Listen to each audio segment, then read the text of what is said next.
Black Magic Woman podcast acknowledges the traditional owners of the land we have recorded this episode on. We also acknowledge traditional owners of the land where you, the listener or viewer, are tuning in from. We would like to pay our respects to our elders past and present and acknowledge that this always was Aboriginal land and always will be Aboriginal land. Welcome to the Black Magic Woman podcast with Mayála-Bol.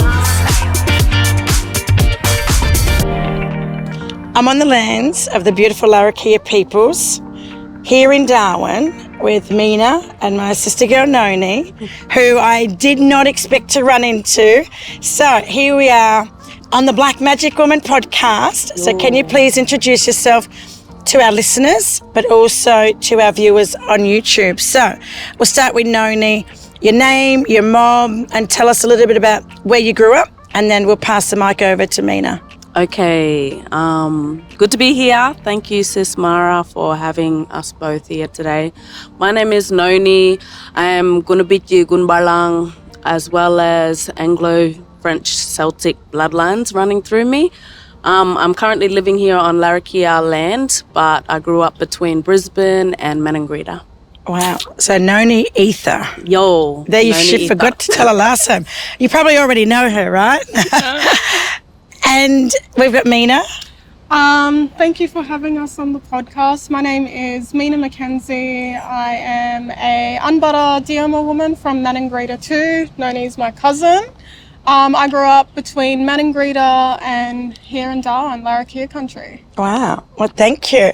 So in terms of the podcast, it's all about relationships, and for my listeners to hear stories of Aboriginal and Torres Strait Islander peoples.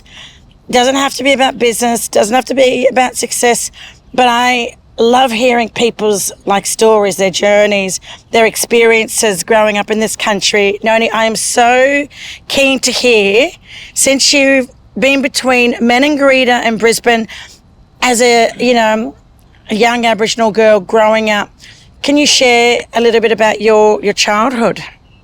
And do you come from a big family? Tell me more about your family. Right. Yes, it's a big story, and I love talking about my family and my connections.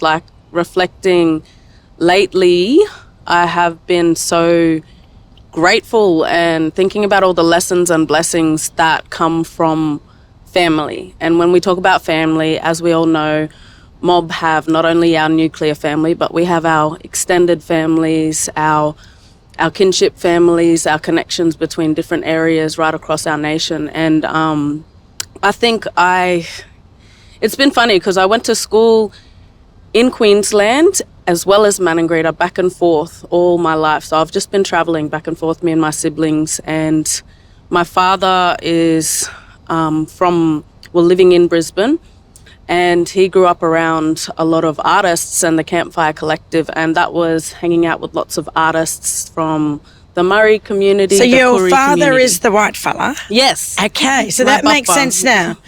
That's the Aboriginal mother, white fella father. Yo. And he was hanging around artists in Brisbane. Yo. Okay. So him and Uncle Laurie Nelson together, they have Fireworks Gallery. Uncle passed away not long ago too. And so we were lucky enough to grow up around all these deadly artists, and family comes from our circles of people that helped raise us in Brisbane as well as over in Maningrida. And what else? What about for people?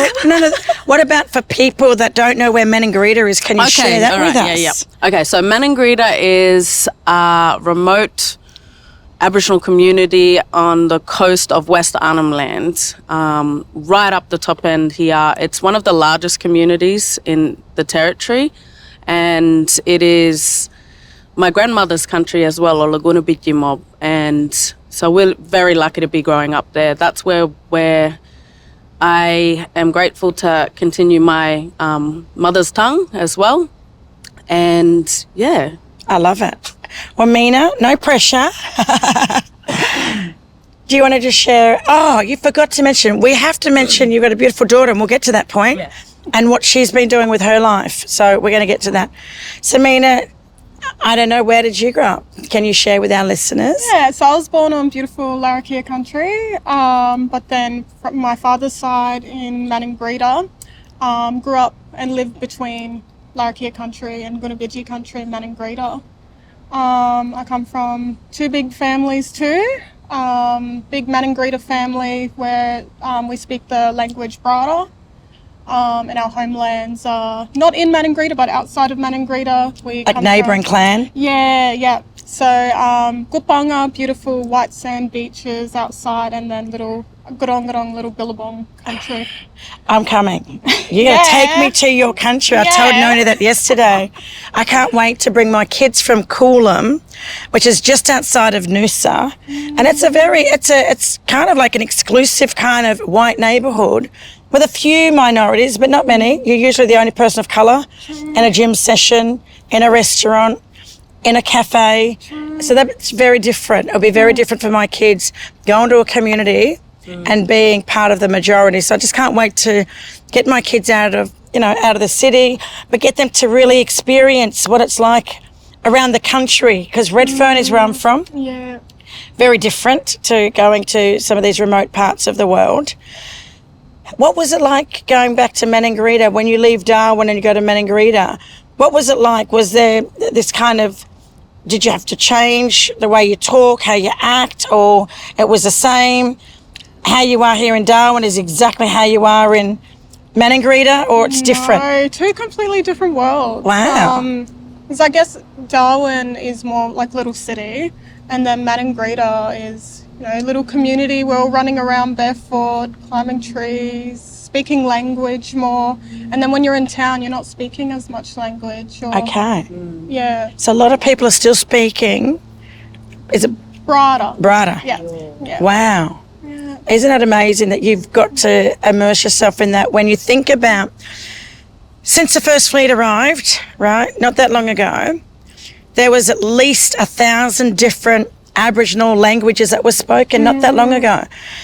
And since the invasion of this country, 90% of our languages are considered endangered languages today. No way. Yeah. And you fellas have got your language. Yeah. I come from Sydney. We were wiped out first. We were lucky. My ancestors were lucky to survive the invasion. And, we make up 3% of the population in terms of black fellas, and trying to get the next generation to grow up in culture when they have been disconnected, displaced, or living in out-of-home care. There's all these struggles and challenges, but I know with culture, we need to arm our children with their culture so they can be strong in both worlds, both ways. Yeah. So living in Darwin, speaking English, Learning. being immersed in the city and very kind of urban, kind of different white fella world. I always say, Aboriginal world or Murray world and white fella world. And then going back home, I can't wait to come and just immerse myself in all of that. In terms of your brothers and sisters, have you got I've got 8 sisters. Wow.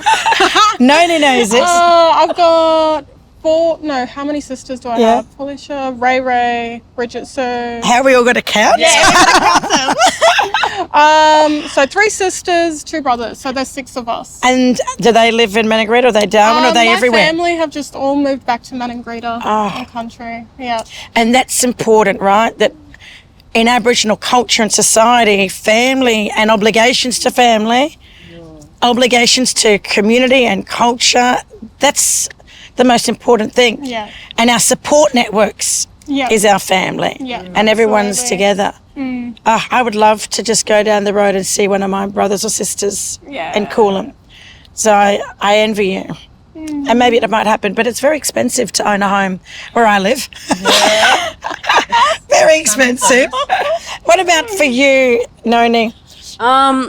Well, you got a daughter. Reflecting on language and family and stuff, I do have a beautiful daughter. So blessed. She has been such a beautiful lighthouse in my life. We've gone through some really tough times, and both of us have just been solid with one another, navigating all of these different things that have been coming through in the recent years. But language is something, and culture, that, you know, as a mother, you think about all the time, as you know. And being here in Darwin, even though we're only close up to Maningrida, we're still missing out on language because our family is not around us. Growing up in Brisbane, one of the things that my mum did all the time was send books to us in language so that we could practice. We could practice all the time, because when you're away from it, when you're not listening to family talk it, it's hard. And then when we would feel proud about speaking it too, sometimes it was hard because that other part of hearing lots of stories from our Murray families and Koori families was that being taken away from them. So we always had to be cautious as well and listen to how much pain people were going through because of the absence of language and culture. And I learnt a lot in Brisbane because of that. And coming back and feeling very grateful because of the different practices that are still occurring today. It's hard, and I reflect upon it a lot. It doesn't take much for it to slip through our hands, so language and culture. And as we know, the effects of colonisation has had a big impact. Definitely. And at different areas right across our nation, at different times and with different family groups, we're all struggling, we're all going through that pain and coming out of it and making different choices to break out of the generational cycles, you know. Of trauma. And yeah, and I think that's a part of one of the reasons why Menah and I started our business with Mayála-Bol too, is because we wanted to create paths that were a little bit different for people, for our mob to look at as well, and action a lot of the things that, you know, we talk about and stuff like that. So instead of just talking about the problems or the issues, they're not problems. Auntie Lila always says there's no such thing as problems. Yep. Right? Some of the challenges in our communities, some of the challenges within our families, right, within our own families, can weigh us down, can be overwhelming. And then trying to hold a job down or go to school or university or even trying to raise a family and juggle all of that can be sometimes, well, for some of our mob, it's impossible to see the light at the end of the tunnel, right? So a lot of our mob are stuck. But there's some of us that are in a position to go, you know what, I think I can actually, you know, bring people together, come up with some solutions or some ideas that can tackle some of these challenges in our community. So tell us about this beautiful business that you fellas have set up. Well, exactly that. Like, once again, both of us are privileged to have some deadly mob in our families, some deadly councils of support, and that's what you need. There's that saying, it takes a village to raise a child, and I always think about that when I reflect on a lot of our young ones and our families going through lots, especially with all this Dondale business as well. And my families, when I see them, you know. But with Mayála-Bol, which means knowledge fire, that's a little business that Menah and myself had began in the early days, late of 2019. Just before COVID. Just before COVID. You decided to launch a business. I know. Wow. I know. I love where this is going. But like it really came about because of these deep reflections, and also Menah and I lost some very close family to suicide, and that was around 2017 and 2018. And we've also lost many family members to suicide. It's a big issue. It's an epidemic in Aboriginal communities. Yep. And I had to relocate to Darwin to care for my mum, who got really, really unwell post my sister's death. And 10 months later, she passed away. So that was also grief on top of grief with two of the closest people in my life. And navigating that and trying to be strong was very challenging. It really tested me, because I could have gone down many paths. As we do, we all deal with trauma differently, or we choose not to deal with it at all. And that's where I come back to talking about my daughter, who was just like a solid anchor, along with all of my nieces and nephews and my little grannies through our kinship system and stuff, thinking about, you know, how I manage this situation right now determines their future. And so me trying to look at that space and understand and recognize our privilege of being able to grow up in worlds where we're able to take on board lots of different, I guess, privilege, you know, different things that were given to us and entitlements through our bungu skin, our Mayála-Bol skin. This has been hard for me, as well as easy in some senses, but also a hard one to navigate. But that's for a different yarn. We will get to this yarn. We've got another episode coming where Noni and I, and Menah, if you want to jump on it, we're going to dive into this. Yo. I'm so fascinated, and I think a lot of our listeners and our viewers would be fascinated to really get a deep insight into really navigating what does walking in two worlds mean. Yo. So we'll get to that one. Yo. And so at that time, Menah and myself leaned on each other a lot. Menah also lost some family, and she was also working in a space where she brought lots of creatives together and held space for them in Saltwater Divas, but she can talk about that. I love. And through that space, it was beautiful because it was all women. We were doing strengths-based activities. We were supporting one another. We were doing creative expression. I joined that space to write and to sing because that was one way that I could navigate my grief at the time and really unpack the feelings that I had through song. Wow. And it was a very healing time, and thankful for Menah for creating that space. She just happens to be a cousin from You're family. just too deadly, Menah. Maningrida family. Love it. And sisters supporting sisters, women supporting women. And we need more of it.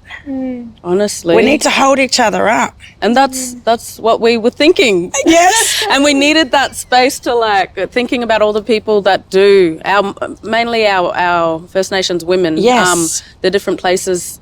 It's very limited to the places that you can access where it's culturally safe. Yes. And where you can really let go of everything and not be afraid to be vulnerable. And we were able to do that with one another. And so we thought about doing that as a business. And we didn't have a plan, really. We just kind of organically unraveled, and we were really conscious about saying that constantly. Like, we have this vision. We know what we want, but we don't know how to get there. Yes. And how am I going to feed myself or pay my rent? How am I going to... Well, we didn't care about that at the time, to be honest. Someone will give you a couch or a mattress. You know, you always got to feed. Listen to this, right? And this is a true story, and every black fella listening to this is going to say the same thing. Do you know what? We could walk into any black house in the whole country, knock on that door, and they'll open it. Yo. Can a white fella do that? No. That's a privilege. No. Being a black fella, that we will never, ever go without a feed. Yo. My dad always said that to me. We could knock on a door in Western Australia, in New South Wales. If we're stranded, we're lost, we're hungry, we've got nowhere to sleep. Yo. If we know there's black fellas and we knock on their door, first thing they're going to say is, hey, come in. You want a cup of tea? Mm-hmm. You right? Do you need a bed tonight? Yo. And here, they might even ask you, you got money? You got train fare? Because we've been brought up to look out for one another. Whether we know each other or never met each other, we still know that we're mob. Yo. And we've got an obligation to look after our mob, especially young people. Yeah. You can't, it's hard to see people struggle. Yeah. Right? And you go from here, there, everywhere. You go interstate, you see mob, and straight away you're like, yeah. You recognise each other, you smile, you wave. Hey, you know, if you go up and talk, you want to get to know one another. But straight away, you feel safe around them. Yeah. And that's something that, as we all know, it's lacking. It's also something that can't be explained to Balanda mob too. Yes, you know, so Balanda mob, yep. There's a word in your Balanda means language up here. Yeah, non-Indigenous. Adopted from Hollander. Okay. Yeah. Balanda. It's a term that's used across West Arnhem region. But I was going to say, Noni, in terms of Menah, did you actually, when you started this business with Noni, did you actually know that it was possible to actually be self-employed, to work for yourselves, to be your own boss? I think, like, as a kid, I was always real bossy. And always... There's always that bossy one. Yeah, that was you. That bossy one, yeah. Yeah. Always Follow told me, everyone, listen to me, line up. This is I'm how the we're going teacher, to do you're it. the student. Even my mum and I'm dad, the shopkeeper. This is how we're doing it. This is how my birthdays are going to be. Yeah. Wow. So as a kid, in high school, coming out of high school, I did a certificate in business and then studied I got this feeling. I actually never met you before yesterday, right? Never met you before. Yeah. And I had this feeling that there was some kind of business background or something in your past that had led you to here. Yeah. Wow. Yeah. I winged it. I just come out of nowhere. Yeah. Studied events planning. Originally wanted to just do community festivals because I knew the feeling it brought when, you know, people came together for good things. Yeah. Too many times our people come together for funerals, things like that. So that atmosphere in the community when all the kids are laughing, smiling, when we're coming together to watch people perform, dance, sing, music, celebrate ourselves, express ourselves. Yeah. So from that, which is healing as well. It is healing, yes. Yeah. From that, moved into Darwin after living across Arnhemland. So I lived in like Minjalong, all the Goulburn Island, Owen Pelly, Maningrida. So I moved around. I need you as my tour guide. I'm a little bit of a gypsy. I love it. Don't you worry, I'm hitting you up. We're locking this trip in. Clint, we're going. Yeah. My husband said, don't worry about Clint, I'm coming. Yeah. Don't worry, Hayley, we're all going. Clint's wife. So don't take my husband for too long. It's going to be a good road trip. Alrighty. I love it. And then, in 2018, my big brother passed by suicide. Yeah. So then that forced me to move into Darwin because family were all here at the time. I took off went on a traveling because that's what I love doing. Did my own like healing trip. Yeah. Came back and was like, okay, well, family's here. This is where I need to be. And ended up getting a job with Music NT. So I come from a family of musicians. And mum's a, creative director, ran festivals. So this is in your learning blood. all of that, ended up working with Music NT, like Noni was saying, coordinating a group called the Saltwater Divas. And it was a group of Indigenous women that could come together over a 10-week period to songwrite, to sing, to write poetry. And when I was coordinating that program, we would automatically always come and somehow just be sitting in circle. And so that program was so healing. It was a way we could express ourselves. It was strengthening. It was strengthening in terms of our cultural identity. When you're living in these, between buildings and cities and all of this noise that you get growing up in a city, for me, sometimes we need to be in that space just to kind of escapade. Yeah, or when people say my cup is full, you could just imagine, all of the trauma and the grief and the loss and all of these hardships and challenges that we all face as people. But unfortunately, we just deal with a lot more of it being Indigenous peoples. Coming together when you're kind of feeling like there's nothing left in the tank or there's nothing left in my cup or the batteries, where people say, I need to recharge my battery. So coming together, bringing women together through a program, and you knew it was doing so much more. It was, and even for myself. Because you needed it. I was thinking the same thing, dealing with the grief and the loss. I would go home and feel really empowered and inspired and courageous. And then just on top of the world. I could tackle anything. I was supported by these black women, and we were creating, and we were speaking to each other. We were hearing each other. So after that program finished, it was kind of like, what do we do now? And then that's when Noni and I came together, and we're like, let's hold a yarning circle for We've got to women. keep it going. Yeah. We can't let something this special just end because 10 weeks is up. Yeah.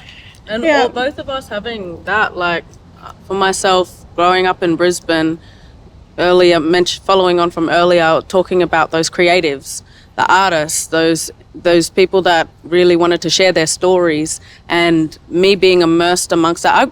Alice, Grace and I grew up in that. We grew up listening to everyone's stories that were either sad, joyous, complicated, political. You know, Uncle Richard Bell was a part of that family too. Big shout out to you, Uncle Richard. Your unks. We Love need you. Uncle Richard on this podcast. When are And you he's gonna- probably going to say, when are you- Noni before me. Well, I just happened to be in the same place at the same time. And so, like, I was lucky to have Uncle Richard giving me tips with homework when we do lots of stuff as well. So, and you can imagine all those yarns we'd have. Like, he taught me a lot about colonisation and our history over down South Way as well, because if I was here, I would not have known about that. They were still not teaching it in schools or anything like that, but you need to be around those people that have experienced it to be able to understand and listen and learn. You can't just read that off anywhere. And so that was where I was like, that was my fire. Wow. You know, and also that cross-cultural connection. My dad being Balanda and him learning and listening to blackfellas as well was, you know, he'd always talk about sometimes was so challenging, like there'd be lots of confrontation. Of course. It was time of... Because he's like, learning too. 90s, 80s, 90s, where, you know, the art movement was very radical and also very hard for blackfellas to get in that space.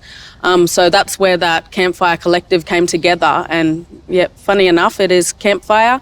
But we also talk about the yuya being the fire, the bowl, being an important element to gather around and to bring stories, to lean on one another, to recharge our energy, because those flames from that fire represent, you know, our spirit as well. And we use that circle, sitting in circle, as a symbol of there's no corners, there's no sides, you know, we're all equal. Yeah, there's no hierarchy. There's in no a circle. hierarchy. And it's something No that's titles. been practiced right across the globe. Yeah, for you're in this since position or longest you fit times. here. But actually, no, we're all equal. Yeah, and, you know, that's where we do bring tissues sometimes, because Of we course. know there's going to be tears. Of We do course. talk about filling ourselves up.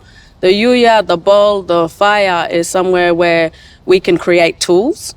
We can share food, cook our food on there, and we keep warm. And we talk about that as metaphors and analogies and stop. stuff. And we... When's this next one? Tell me now. So Menah Tell can us. talk about... Literally, in terms of like an opportunity for any Indigenous, First Nations, Black woman in this country who has not had the privilege to grow up on their country, has not had the privilege to learn their language, or not have the privilege to even know their family.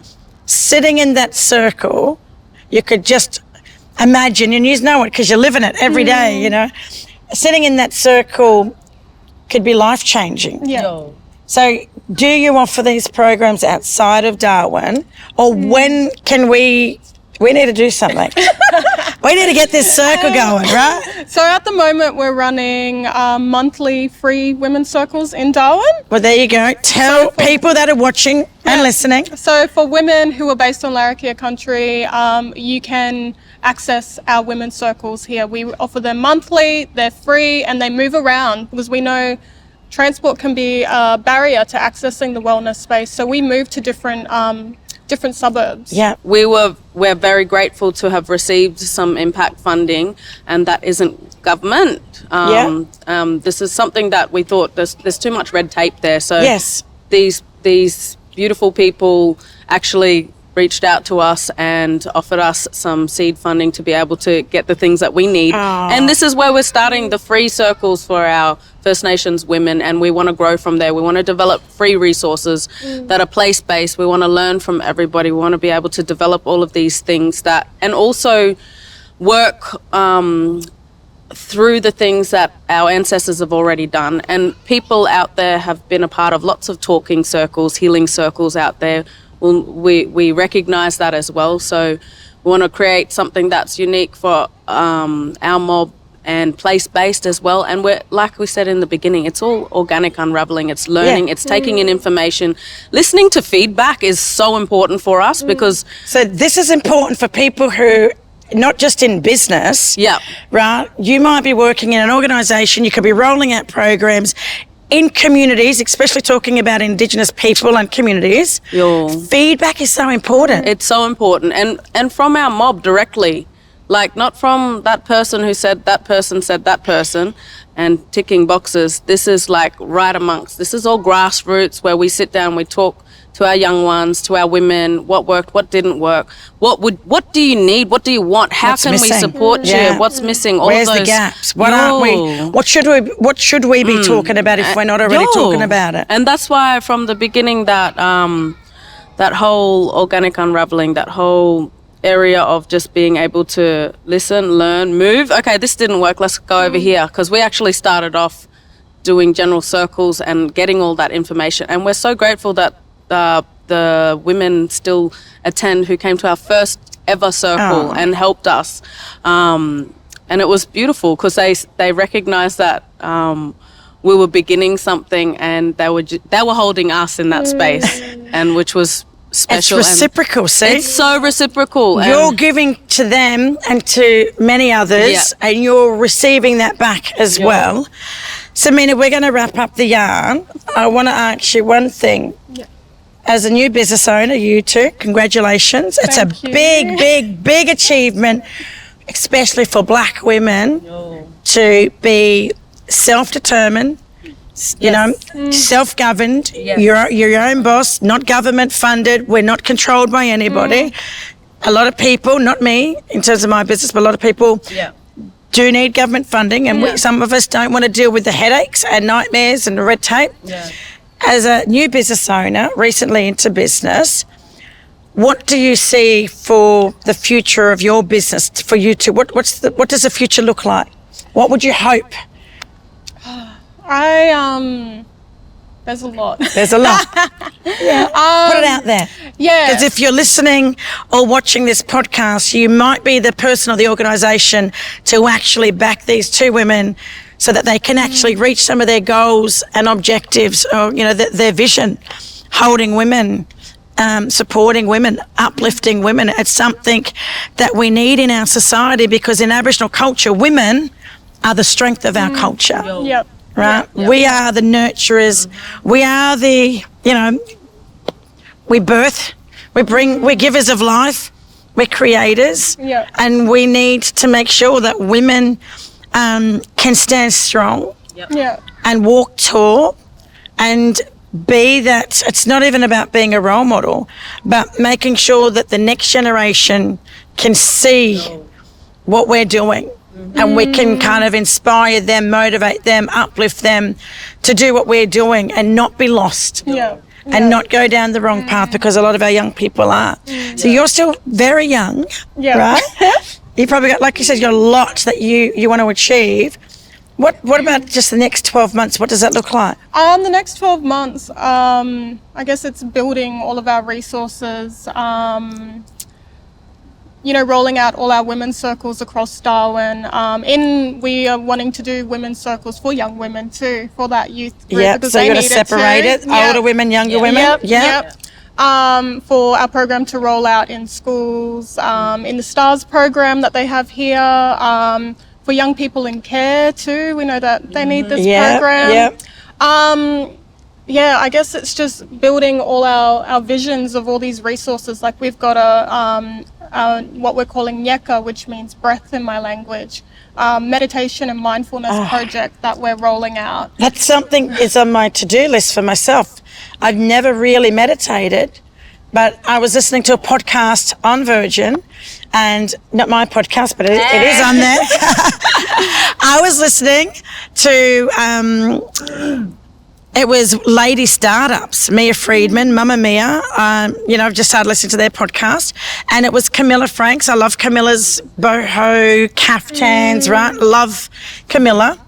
And Camilla was talking about in the morning, first thing, boom, mediation, and then get her coffee, and then she goes back and lays in the bed with the little one. I'm like, oh my God, I need to do this. So you want to? Yeah, so in our circles, we teach a lot of that mindfulness. Yeah. So how can you calm your nervous system down from the stresses of life? Yeah. What are the tools that you can take home? Because that circle's we're not always going to be there. So what can you do after you leave that circle? What tools can you take? Yeah.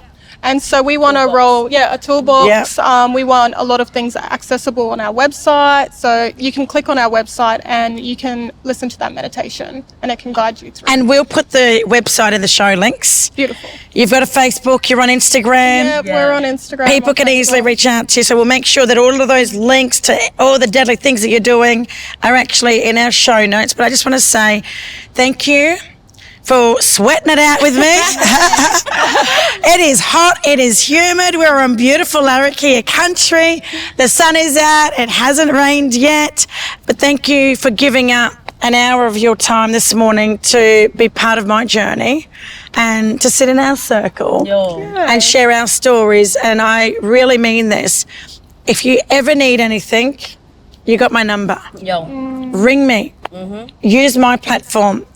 On social media, on LinkedIn, with this podcast. If you want to promote a program, think of me straight away, right? The power of relationships. And now that I know what you do, I'm going to make sure that when I do talk to people, whether it's Commonwealth Bank, Philanthropy Australia, whoever it is that I'm engaging with, I'm going to say, you want to back Indigenous businesses and Indigenous communities? You want to make an impact?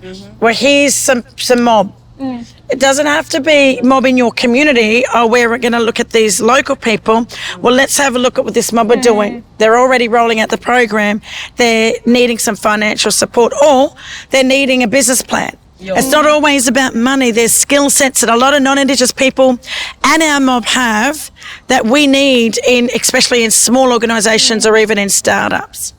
So, Noni's going to have the last words. I just want to quickly say another reason, tapping into self-determination and stuff like that, a big part of beginning this journey as well for me is being able to try and remind a lot of visiting services out on community that our people have the skills, they have the tools, they have the knowledge, they're able to do a lot of things, and you need to create spaces for them to be able to do that. And a part of what we hope to do is empower our mob back in Maningrida as well, especially all the young ones coming through, those deadly leaders that are off getting schooling done or out bush practicing culture and stuff like that, or sitting with family and listening to those stories, that you can be that CEO, you can be that manager, you can be that principal, you can take up these leadership positions and be able to